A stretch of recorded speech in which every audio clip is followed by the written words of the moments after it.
Ready to move in premium triplex villas at Kollur APR Projects. ఎన్నికలు వస్తున్నాయంటే కలహాలు మొదలవుతాయి.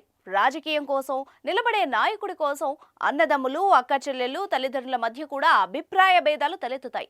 అప్పటి వరకు నీ భుజం మీద చేయి వేసి తిరిగే స్నేహితుడు కూడా శత్రువుగా మారతాడు. చివరకు భార్యాభర్తలు కూడా రాజకీయ నాయకుల కోసం విడిపోతున్నారంటే మీరు నమ్ముతారా? మీరు నమ్మినా నమ్మకపోయినా నిజం. వైసీపీ అధినేత సీఎం జగన్ కోసం ఓ మహిళ భర్తను వదిలేసింది. భర్త టీడీపీని అభిమానించడంతో అతడితో దూరంగా ఉన్నట్టు స్వయంగా ఆమెనే ప్రకటించడం హాట్ టాపిక్ గా మారింది.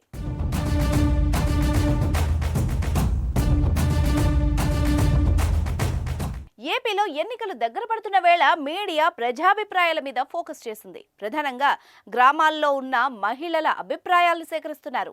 ఈ క్రమంలో రంగనాయకమ్మ అనే మహిళ ఎదుట మైక్ పెట్టి నీకు ఎవరిష్టం అని ప్రశ్నించగానే గలగల మాటలతో ఆమె దంచికొట్టింది. కుక్క తిప్పుకోకుండా మాట్లాడుతూ జగన్ పై తన అభిమానాన్ని చాటుకుంది. అంతేకాదు, సీఎం జగన్మోహన్ రెడ్డి కోసం తన భర్తను కూడా వదిలేసినట్టు చెప్పింది. తన భర్త టీడీపీ కావడంతో గొడవపడి దూరంగా ఉన్నట్టు వెల్లడించింది.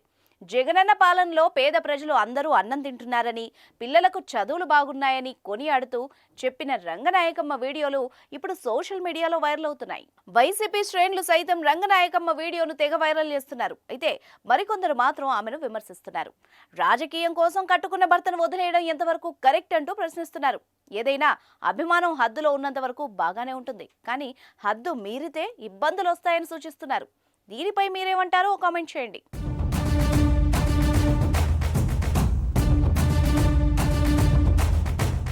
జగన్ అన్న కోసం నా భర్తనే నేను వదులుకుంటున్నా. ఆయన ఏమన్నాడు, తెలుగుదేశం ఏమన్నాడు, నేను చేసేది ఫ్యాన్ కి, నేను పక్కా జగన్ పార్టీ. వెళ్ళిపోయాడు నన్ను వదిలేసి. మా ఆయన తెలుగుదేశం, నేను జగన్ అన్న. మా ఆయన వదిలేస్తా, జగన్ అన్న మాత్రం నేను వదిలి. సుమన్ టీవీలో మీ పర్సనల్ అండ్ బిజినెస్ ప్రమోషన్స్ కోసం కింది నెంబర్ కి కాంటాక్ట్ చేయండి.